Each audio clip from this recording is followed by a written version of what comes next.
Dictation अभी 5 second में चालू होगी। 5, 4, 3, 2, 1। ओपी शुक्ला, भाग 8, अभ्यास संख्या 17। सभापति महोदय, मैं इस बिल का समर्थन करता हूँ। मैं इस बिल का समर्थन विशेष रूप से इसलिए करता हूँ कि इसमें इस प्रकार की व्यवस्था की गई है जिसका उल्लेख बिल के उद्देश्यों में किया गया है। इस बिल में ऐसी मोटर गाड़ियों पर कर बढ़ाने का प्रावधान है जिनका प्रयोग बड़े आदमी करते हैं या उनके द्वारा करवाया जाता है, लेकिन जिस मोटर गाड़ी को एक अपाहिज या कमज़ोर वर्ग का आदमी चलाता है उस पर कर में कोई वृद्धि नहीं की गई है। यह एक अच्छी परंपरा है और इसमें हमारी महान नेता श्रीमती इंदिरा गांधी और हमारी सरकार को समाजवादी समाज की स्थापना करने में काफ़ी सहायता मिलेगी। दिल्ली में सड़क कर की वसूली एक विशेष कार्यालय द्वारा की जाती है। वह कार्य करने के बाद बची धनराशि को दिल्ली निगम आदि को दे देता है। वे सड़कों की मरम्मत पर और दूसरी सुविधाओं देने पर इसको खर्च करते हैं और यही राशि का एकमात्र लक्ष्य होता है।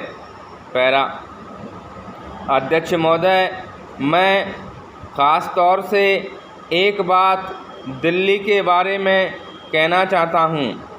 यहाँ पर भारत सरकार के कार्यालय और दूसरे देशों के दूतावास हैं। बड़े बड़े अमीर लोगों की कॉलोनियों की सड़कें बहुत अच्छी हालत में हैं, लेकिन पुरानी दिल्ली और देहाती इलाकों में यदि सड़क पर दृष्टि डाली जाए तो बहुत ही खराब हालत है। दिल्ली ऐसा शहर है जो पूरे देश का हृदय है। यह भारत की राजधानी और एक बड़ा नगर है। यहाँ हर साल लोगों की संख्या बढ़ती जा रही है, जिसके कारण नई बस्तियाँ और कॉलोनियाँ बनती जा रही हैं। आप उन कॉलोनियों में जाकर सड़कों की हालत देखें। वहाँ की हालत बहुत ख़राब है, जिसकी तरफ सरकार को विशेष रूप से ध्यान देना चाहिए। इस संबंध में मैं कुछ सुझाव इस सदन के सामने रखना चाहता हूँ।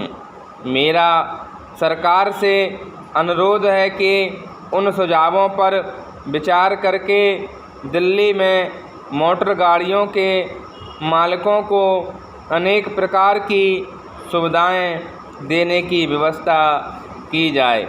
सबसे पहली बात तो यह है कि सड़कों की हालत जहाँ जहाँ खराब है वहाँ उनको जल्दी ठीक किया जाना चाहिए, जिससे कि मोटर गाड़ियों को कोई नुकसान का सामना न करना पड़े।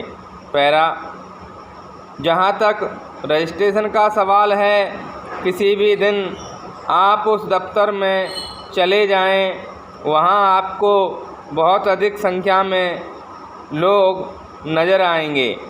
एक आदमी को छोटे छोटे कामों के लिए कई बार परेशान किया जाता है और उसकी बातों को सुना नहीं जाता है।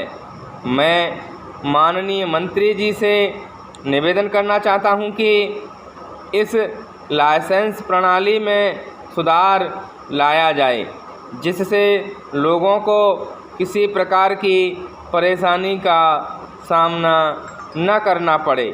बहुत से लोग करों की चोरी भी करते हैं। ऐसे लोगों की देश में कमी नहीं है। इन लोगों के खिलाफ़ आपको उचित कार्रवाई करनी चाहिए। मैं आपको धन्यवाद देता हूँ कि आपने मुझे बोलने का समय दिया। स्टॉप।